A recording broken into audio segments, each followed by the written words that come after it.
Hello guys, how's it going? My name is Dalaran, and this video is being posted on a Monday, a very important Monday for anybody excited for patch 8.3. And if you're planning on playing in patch 8.3, you have a couple of days to take care of a couple small things, but it's going to affect the gameplay for the next patch in a very major way. I'm making this video right now to let you guys know a couple of key events are running out very soon for World of Warcraft. And you should take advantage of those events right now in order to get squared away with all the things you want to prepare for the future patch. So let's get into the important stuff.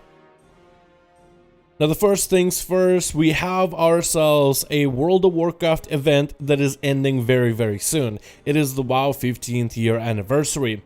15th year anniversary comes with a variety of different rewards, such as pets, as well as mounts, as well as special battleground that is happening right now, which you also want to get into. But also you have an increased reputation gains and experience gain, and you should be taking advantage of this right now.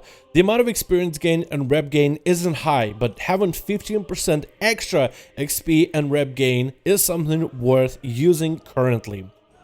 If you have a class or a character in mind that you need to level to 120 before you want to play patch 8.3, be it a brand new class or spec you want to try, or maybe you're just grinding out yet another heritage armor for one of the newer allied races that we got added recently, then right now, diving into Korax Revenge is going to be the best place to do it.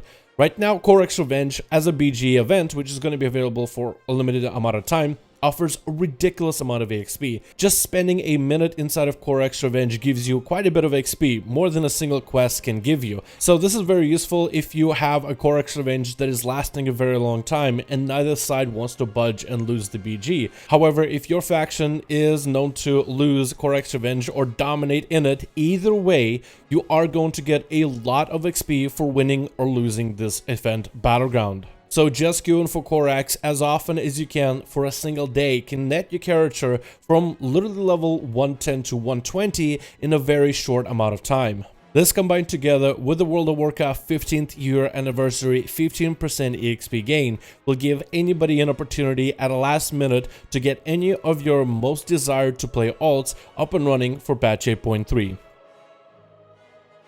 Reputation farming is also going to be very important for patch 8.3, and the Darkman Fair is currently available on the live servers. If you take advantage of the next few days together with the 15th year anniversary, the next few days are going to give you the most amount of bonus XP possible. There's been other days where you also have a bonus weekend for World Quest, which also allows all our characters to earn extra bonus rep. So this isn't the most prime time to get rep done, but all the bonuses will definitely help you do better along the way. There's many uses for reputation gains, from various different gear and collectibles we may be able to get, but also unlocking the most desired allied races. And patch 8.3 is going to be introducing 2 new allied races. On the Horde side, you get the Volpera. So if you're someone who's coming back to the game and want to play a Volpera or the Mecha Gnomes on the Alliance, right now is a perfect time to take advantage of any bonuses that are left over in order to get the most amount of value for the patch 8.3 preparation. Essences have been added in patch 8.2, and essences are continuing to play a strong point into patch 8.3. Blizzard is even making some of those essences easier to earn, especially those that are tied to reputations. So because of the event that we have right now that has to do with reputations, right now would be the very best time to get some of your last minute reps up and running in order to have all your essences squared away. A variety of different essences are getting buffed, and if you're someone who wants to be prepared for some of the endgame stuff to really give Battle for Azeroth last season, last patch a real true go, right now it will be a good time to start preparing and getting those essences. So if you're someone who wants to get some of the essences from Mechagon as well as Najatar, both of those reputation-based essences are receiving quite a bit of a buff and should see a lot more play in the next new patch. If you want to get those, getting revered with Mecha Gnomes and Najatar reputations would be your first go-to. Some of the other essences that are also getting buffed, one of them is going to come from Mechagon, which is going to be available as a heroic dungeon, but also as mythic pluses. So it'll be a lot easier to farm the essence needed from that instance, as it will be spammable. Also, some of the newer essences will be available from some of the newer reputations being added in patch 8.3.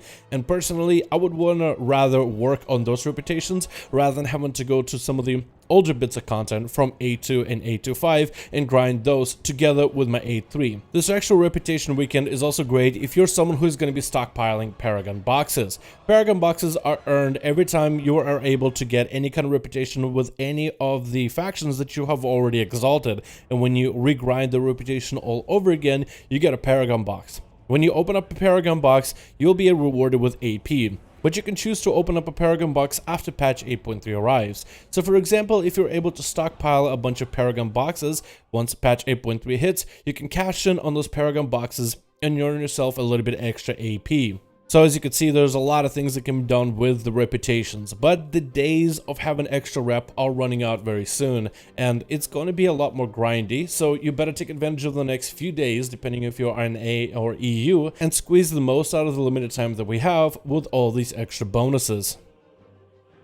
The last thing I can recommend to any of you guys for patch 8.3 preparation is to start looking into a variety of different classes and specs that you might be interested in playing in patch 8.3.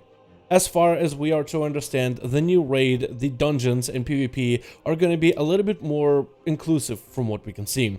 Of course, certain classes and specs are going to be rising from the top and are going to do the most amount of damage. But at least from the new raid perspective, it seems that just about any class or spec has a viability in the next new raid. I mean, it's a raid full of 12 bosses with variety of different mechanics. Whatever class and spec you play, there's a good chance it shines the brightest in at least one of these fights. So far, the consensus has been play whatever class is the most geared, whatever spec you have the most experience with, and whichever one you're willing to put the most time into. And you should see quite a bit of reward for it. So right now would be a good time to start contemplating which class or spec you might want to play. Are you going to be sticking to the same spec and class you've played forever, or are you thinking this might be the patch to try something new? That's going to be everything that I have for you guys. Thank you so much for watching this video. Take advantage of the opportunity we have right now, and I'll see all of you in another video.